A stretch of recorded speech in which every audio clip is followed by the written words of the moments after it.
ஈரோடு நித்யா சமையலில் இன்றைக்கி பணியாரத்துக்கு ஒரு குழம்பு பார்க்கலாம்.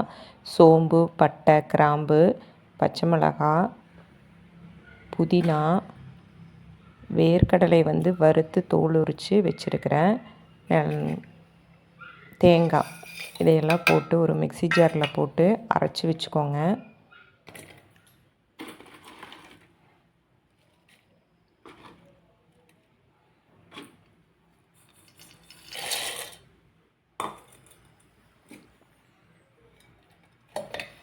ஃபைன் பேஸ்ட்டாக அரைச்சி வச்சுக்கோங்க.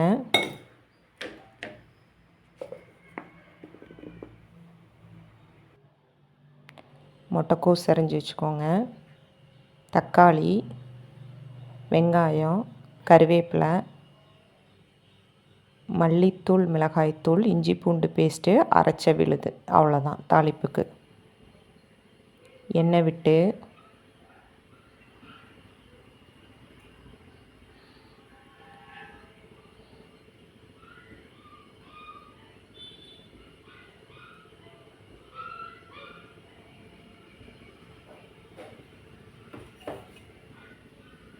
எண்ணெய் நல்லா காயட்டுன்னு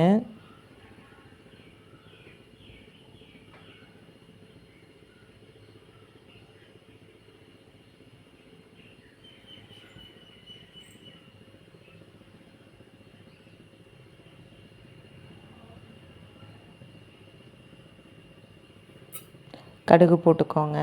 கடுகு நல்லா பொரிய விட்டுக்கோங்க.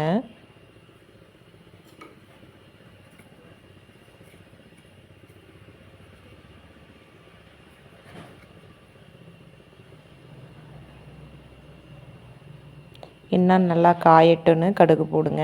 அப்படின்னா தான் கடுகு நல்லா பொரியும்.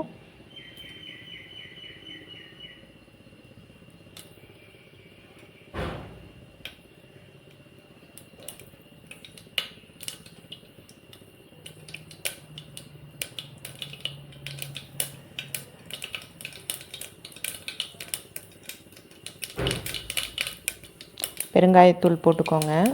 முட்டைக்கோஸ் போடுறதுனால கொஞ்சோண்டு பெருங்காயத்தூள் போட்டுக்கோங்க. கேஸ் ட்ரபிள் வராது. வெங்காயம், கருவேப்பிலையும் போட்டு நல்லா வதக்கிடுங்க.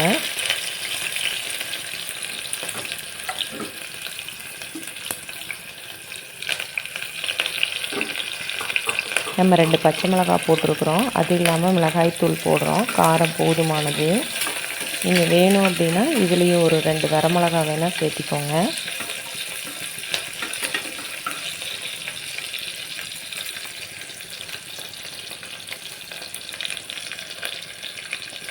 இஞ்சி பூண்டு பேஸ்ட் போட்டுக்கோங்க. எண்ணெயில் வதங்குற மாதிரி இஞ்சி பூண்டு பேஸ்ட்டு போட்டிங்கன்னா தான் பச்சை வாசனை வராது. அதனால் நம்ம வெங்காயம், கருவேப்பிலையும் வதங்கின உடனே இஞ்சி பூண்டு பேஸ்ட் போட்டு வதக்கிக்கோங்க.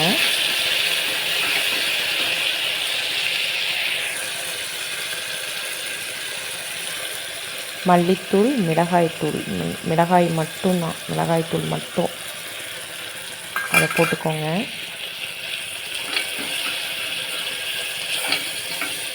வேறு எந்த மசாலாவும் நான் சேர்த்தலை. தக்காளி போட்டுக்கோங்க.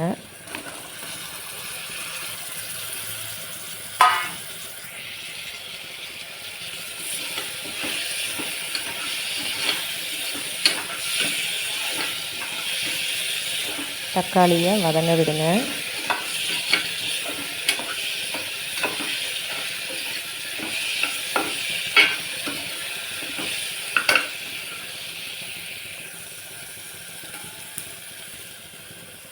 முட்டைக்கோஸ் போட்டுக்கோங்க. முட்டைக்கோஸ் அளவு கம்மியாக போடுங்க. ரொம்ப அதிகமாக போட்டிங்கன்னா குழம்பு கொஞ்சம் டேஸ்ட் வராது. காய் தான் அதிகமாக இருக்கும். அதனால் முட்டைக்கோஸ் ஓரளவுக்கு போட்டுக்கோங்க. நான் பெரிய பூவில் 1/4 அளவு போட்டேன்.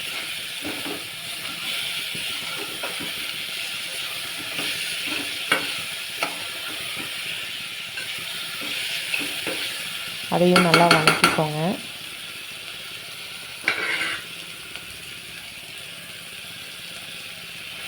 அரைச்சி வச்ச விழுதை ஊற்றிக்கோங்க. நம்ம குக்கரில் வைக்கிறதுனால தண்ணி அளவாக வச்சுக்கோங்க.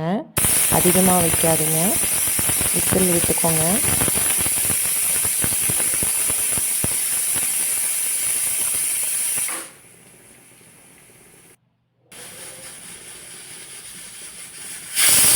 2 விசில் விடுங்க.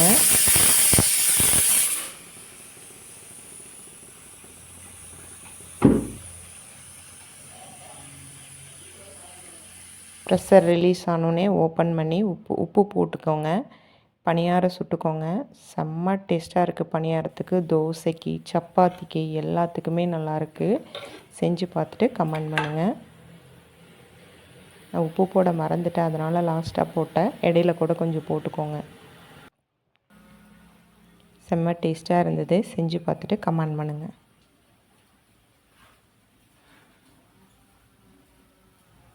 சப்பாத்திக்கு இன்னும் டேஸ்ட்டாக இருக்கும். பணியாரத்துக்கு நல்லா இருந்துச்சு.